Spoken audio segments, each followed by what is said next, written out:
सहनाववतु सहनौ भुनक्तु सह वीर्यं करवावहै तेजस्विनावधीतमस्तु मा विद्विषावहै। ॐ शान्ति शान्ति शान्तिः। हरिः ॐ।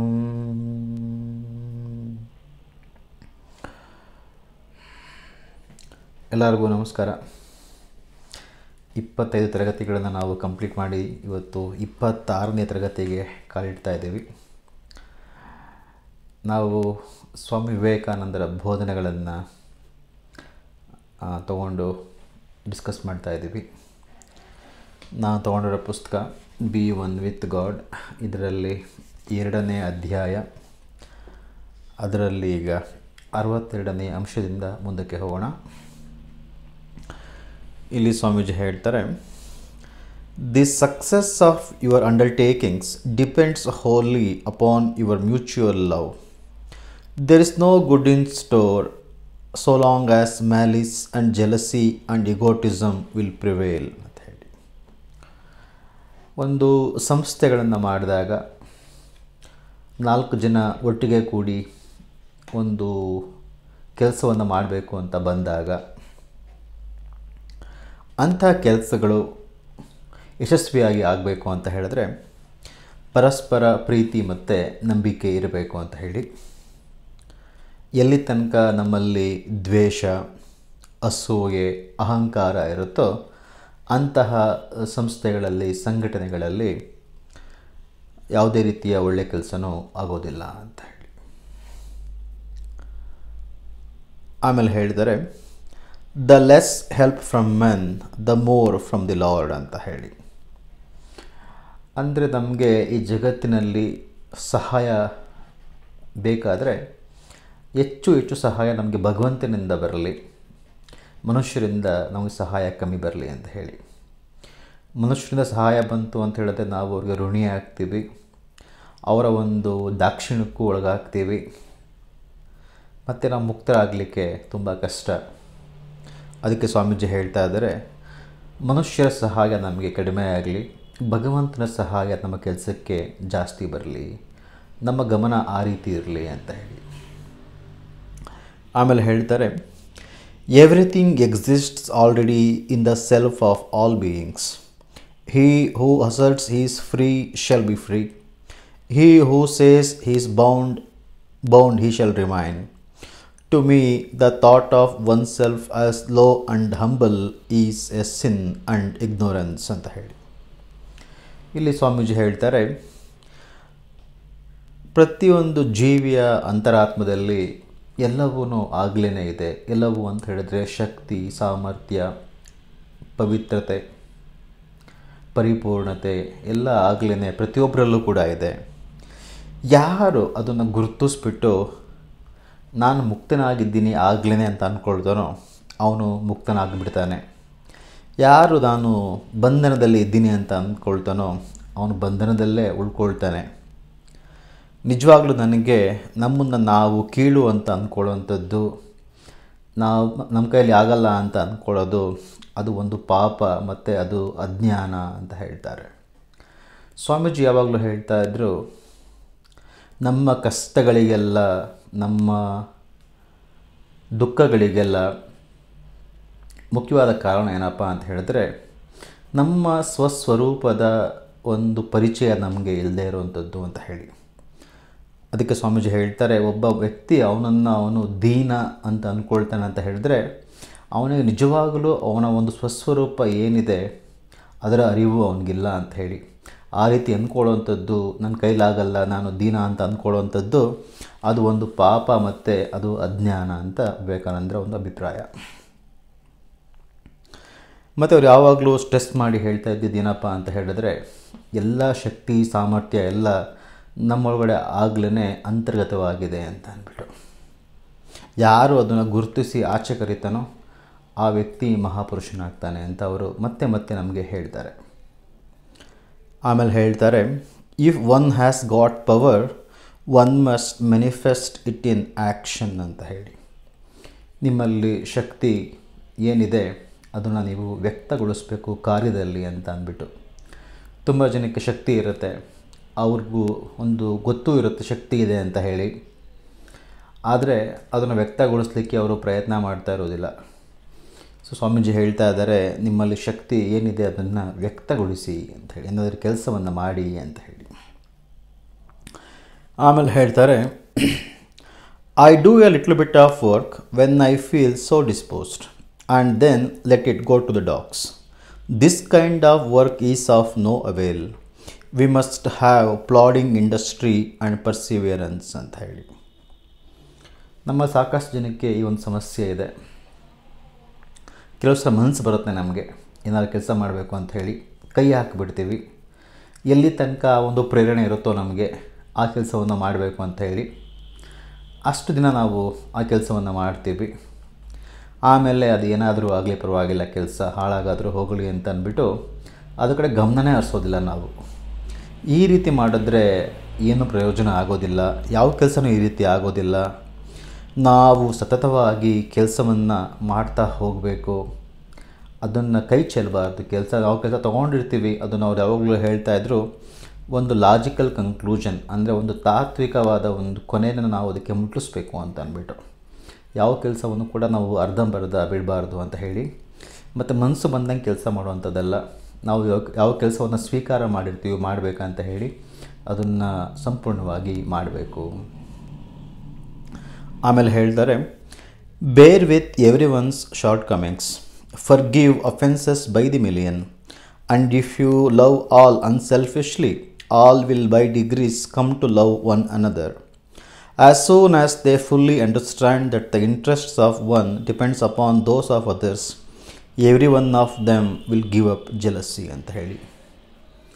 ನಾವು ಒಟ್ಟಿಗೆ ಕೆಲಸ ಮಾಡಬೇಕಾದ್ರೆ ಹೇಗಿರಬೇಕು ಅನ್ನೋದಕ್ಕೆ ಇನ್ನೊಂದು ಇನ್ಸ್ಟ್ರಕ್ಷನ್ಸನ್ನು ಇಲ್ಲಿ ಕೊಟ್ಟಿದ್ದಾರೆ.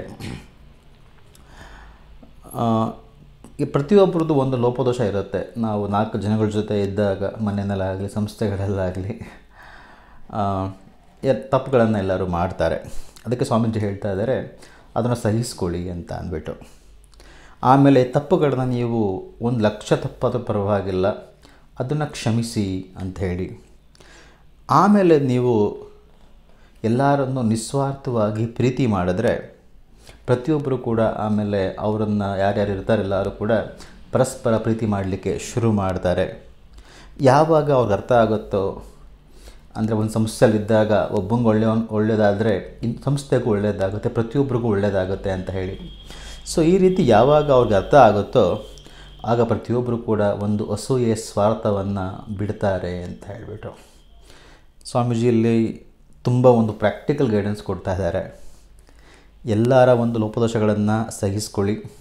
ನಾನು ಸಾಕಷ್ಟು ಸಂಸ್ಥೆಗಳಲ್ಲಿ ಹೋಗಿದ್ದೀನಿ, ನೋಡಿದ್ದೀನಿ. ಎಲ್ಲೂ ಕೂಡ ಒಂದು ಪರ್ಫೆಕ್ಟ್ ಸಂಸ್ಥೆ ಅನ್ನೋದು ನಾನು ಇಲ್ಲಿ ತನಕ ನೋಡಿಲ್ಲ.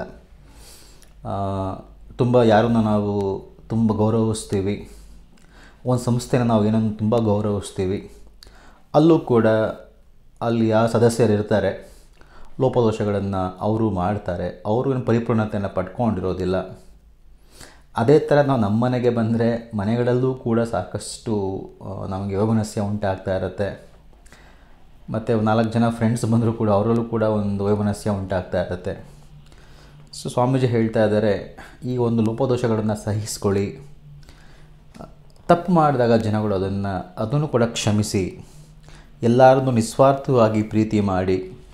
ನೀವು ಆ ರೀತಿ ಮಾಡಿದ್ರೆ ಪ್ರತಿಯೊಬ್ಬರು ಕೂಡ ಅದನ್ನೇ ಮಾಡೋಕ್ಕೆ ಶುರು ಮಾಡ್ತಾರೆ.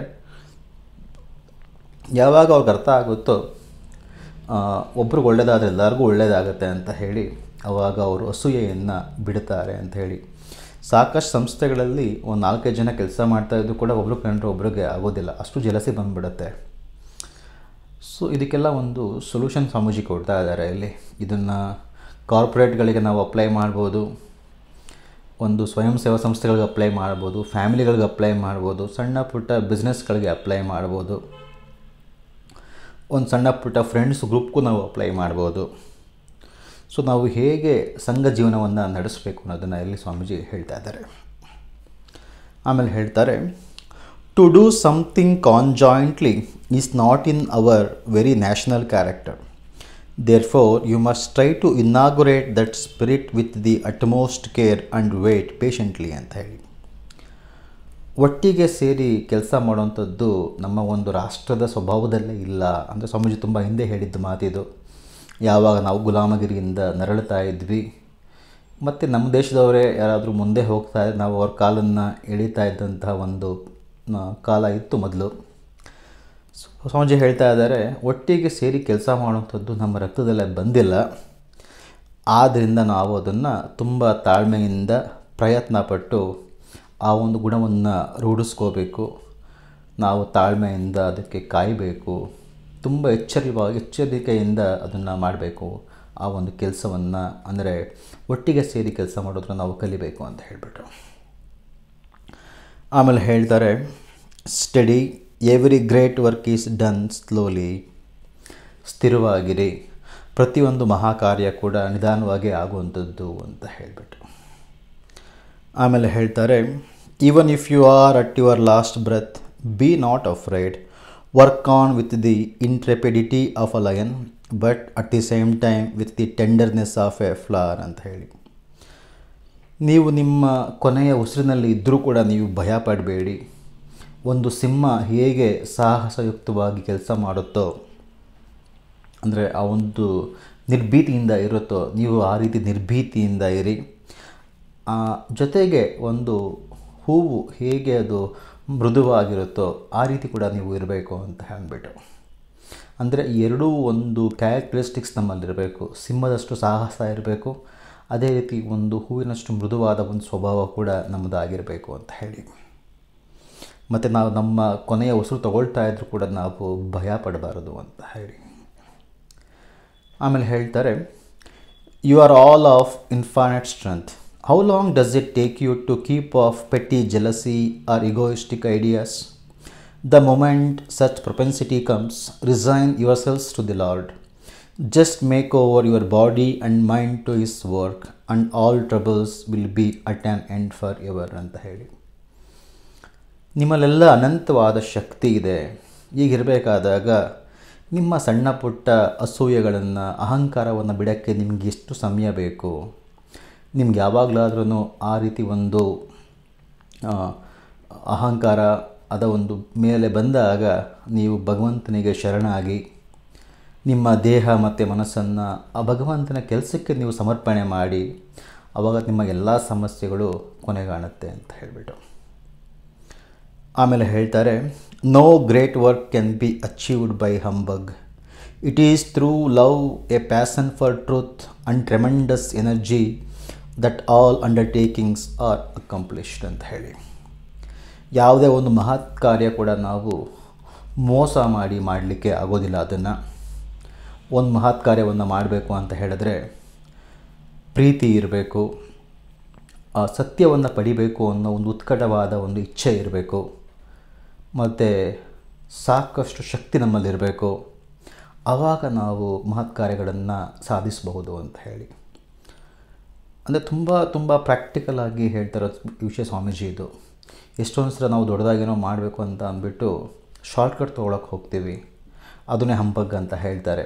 ಸ್ವಾಮೀಜಿ ಹೇಳ್ತಾರೆ, ಆ ರೀತಿ ಯಾವ ಮಹತ್ ಕಾರ್ಯ ಕೂಡ ಮಾಡೋಕ್ಕಾಗೋದಿಲ್ಲ. ಒಂದು ಅದ್ಭುತವಾದ ಪ್ರೀತಿ, ಸತ್ಯವನ್ನು ಪಡಿಬೇಕು ಅಂತ ಇಚ್ಛೆ ಇರಬೇಕು. ನಾವೇನು ಮಾಡಬೇಕು ಅಂದರೂ ಕೂಡ ಅದ್ರ ಹಿಂದೆ ನಾವು ಸತ್ಯವನ್ನೇ ಪಕ್ಕಕ್ಕೆ ಕಳಿಸ್ಬಿಟ್ರೆ ನಾವೇನು ಪಡೀಲಿಕ್ಕಾಗೋದಿಲ್ಲ. ಸೊ ಪ್ರೀತಿ, ಸತ್ಯದ ಒಂದು ಆಕಾಂಕ್ಷೆ ಮತ್ತು ಅಸದೃಶವಾದ ಒಂದು ಶಕ್ತಿ, ಇದರಿಂದ ನಾವು ಮಹತ್ ಕಾರ್ಯಗಳನ್ನು ಸಾಧಿಸಬಹುದು ಅಂತ ಹೇಳ್ತಾರೆ. ಆಮೇಲೆ ಹೇಳ್ತಾರೆ, there is no need for quarrel or dispute with anybody. Give your message and leave others to their own thoughts. Truth alone triumphs, not falsehood. Why then fight ಅಂತ ಹೇಳಿ. ನೀವು ಯಾರ ಜೊತೆ ಕೂಡ ಕಾಲು ಕೆರ್ಕೊಂಡು ಜಗಳ ಮಾಡಲಿಕ್ಕೆ ಹೋಗಬೇಡಿ, ಅಥವಾ ಒಂದು ಕಾಲು ಕೆರ್ಕೊಂಡೇ ಹೋಗಬೇಕು ಅಂತೇನಿಲ್ಲ, ಜಗಳ ಮಾಡೋಕ್ಕೆ ಹೋಗಬೇಡಿ. ನೀವೇನನ್ನು ಹೇಳಬೇಕು ಅಂದ್ಕೊಂಡಿದ್ದೀರೋ ಅದನ್ನು ಹೇಳಿ, ಮತ್ತು ಬೇರೆಯವರು ಅವ್ರು ವಿಚಾರ ಮಾಡಿ ಅದನ್ನು ಸ್ವೀಕಾರ ಮಾಡೋದು ಬಿಡೋದು ಅವ್ರಿಗೆ ಬಿಟ್ಟಿರುವಂಥದ್ದು. ಕೊನೆಗೆ ಗೆಲ್ಲುವಂಥದ್ದು ಸತ್ಯ ಮಾತ್ರನೇ. ಹೀಗಿರಬೇಕಾದ್ರೆ ನೀವು ಜಗಳ ಯಾಕೋಸ್ಕರ ಮಾಡ್ತೀರಾ ಅಂತ ಅಂದ್ಬಿಟ್ಟು ತುಂಬ ಆಗ್ತಾ ಇರುತ್ತೆ ನಮ್ಮಲ್ಲೆಲ್ಲ. ಇದು ಜಗಳ ಮಾಡೋಕ್ಕೆ ಕಾಯ್ಕೊಂಡಿರ್ತೇವೆ. ಸ್ವಾಮೀಜಿ ಹೇಳ್ತಾ ಇದ್ದಾರೆ, ಯಾರ ಜೊತೆ ಕೂಡ ನೀವು ಜಗಳ ಮಾಡೋಕ್ಕೆ ಹೋಗಬೇಡಿ, ನೀವೇನು ಹೇಳಬೇಕು ಅದನ್ನು ಹೇಳಿ, ಮತ್ತು ಬೇರೆಯವ್ರನ್ನ ಬಿಡಿ, ಅವ್ರು ವಿಚಾರ ಮಾಡಲಿ.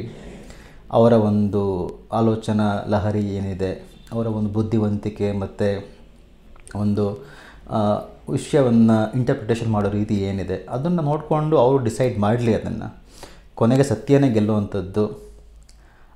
ಹಾಗಿರೋದ್ರಿಂದ ನಾವು ಯಾಕೆ ಜಗಳ ಮಾಡ್ಕೋಬೇಕು ಅಂತ ಅಂದ್ಬಿಟ್ಟು, ಅಂದರೆ ನಾವು ಸತ್ಯವಾಗಿದ್ದರೆ ನಾವು ಕೊನೆಯಲ್ಲಿ ಗೆದ್ದೇ ಗೆಲ್ತೀವಿ ಅಂತ ಹೇಳಿಬಿಟ್ಟು. ಸೊ ಇವತ್ತಿಗೆ ಇಷ್ಟು ಸಾಕು, ಮತ್ತು ಮುಂದೆ ಕಂಟಿನ್ಯೂ ಮಾಡೋಣ. ಎಲ್ಲರಿಗೂ ನಮಸ್ಕಾರ.